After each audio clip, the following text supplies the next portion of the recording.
நான் தமிழ்ஜி மறுபடியும் நம்ம சமாதான மணப்பாறையில் நிற்கிறாப்புல. போன 5 வருஷம் நல்லா சிறப்பாக வந்து ஆட்சி செஞ்சாங்க. மறுபடியும் அண்ணன் நிற்கிறாரு. அண்ணனுக்கு தான் ஓட்டு போலான்னு இருக்கேன். நீங்க என்ன நினைக்கிற? ஆமாமா 5 வருஷம் மக்கள் ஆட்சி நல்லா பண்ணியிருந்தாரு. மக்களுக்காக எல்லாமே சிறந்த திட்டங்களை கொண்டு வந்தாரு. அவரு தான் இந்த வாட்டி எம்எல்ஏ ஆனாதான் நம்ம மணப்பாறை தொகுதியை வந்து மகிழ்ச்சியாகவும் மக்கள் சந்தோஷமாவும் இருப்பாங்க. நம்மளே பேசிக்கிட்டு இந்த மாதிரி நம்ம ஐயா வராரு, அவர்கிட்ட கொஞ்சம் கருத்து கேட்போமே. கேட்கலாமே. தம்பியெல்லாம் நல்லா இருக்கீங்களா?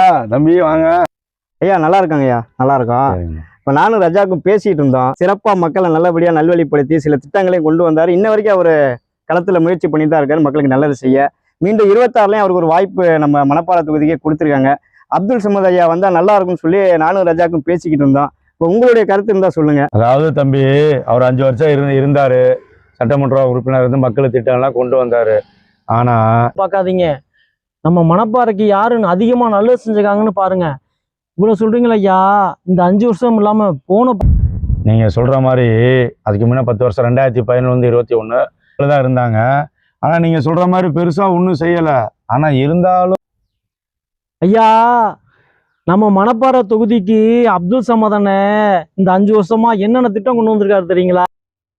நம்ம ஊருக்காக கலைக்கல்லூரி கட்டியிருக்காங்க. நம்ம பெண் பிள்ளைங்களாம் வெளியே போய் படிச்சாங்க, இன்னைக்கு ஊருக்குள்ளேயே படிக்கிறாங்க. அரசு மருத்துவமனையெல்லாம் சீரமைச்சு கொடுத்துருக்காங்க. சுத்தமான சாலைகள் போட்டிருக்காங்க. அங்கங்க மருத்துவ முகாம் போட்டிருக்காங்க.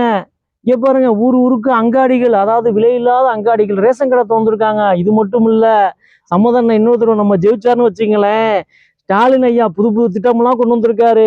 பெண்களுக்காக 1000 ரூபா கொடுக்கறது 2000 ரூபா ஆக்குறேன் இருக்காங்க. அது மட்டும் இல்ல, 8000 ரூபா கூப்பன் தரேன் இருக்காங்க. விவசாயிகளுக்கெல்லாம் மின் மோட்டர் இலவசமா தரேன் இருக்காங்க. இதோட என்னங்க வேணும்? நம்ம அப்துல் சமதானுக்கு ஆதரவு கொடுங்க. அமோகமா இருக்கும். நம்ம ஊரு மணப்பாறையே செழிப்பா இருக்கும். சட்டமன்றத்தில் 43 முறை குரல் எழுப்பிக்க நம்ம அப்துல் சமத் ஐயா அவர்கள் தான் குரல் எழுப்பி மக்கள் நல திட்டத்தை நிறைவேற்றவும் ஒரு பெரும்பாடு பட்டிருக்காரு. அது தெரியுங்களா? தம்பிகளா, நீங்க சொல்றதும் கொஞ்சம் சரியா தான் படுது. என்ன, நான் கொஞ்சம் சுயநலமா இருந்துட்டேன், நம்ம ஊர் ஆளுங்க. ஆனா இவ்வளவு செஞ்சிருக்காரு. மக்களுக்கு யார் நல்ல திட்டங்களை கொண்டு வந்து சிறப்பாக செய்யறாங்களோ அவங்களுக்கு தான் ஆதரவு கொடுக்கணும். அப்படி பாக்குறப்ப நம்ம இந்த தடவை அப்துல் சமத் அண்ணனுக்கு நம்ம ஆதரவு கொடுப்போம். ரொம்ப சந்தோஷம் எனக்கு இன்னைக்கு தெரிய வச்சு.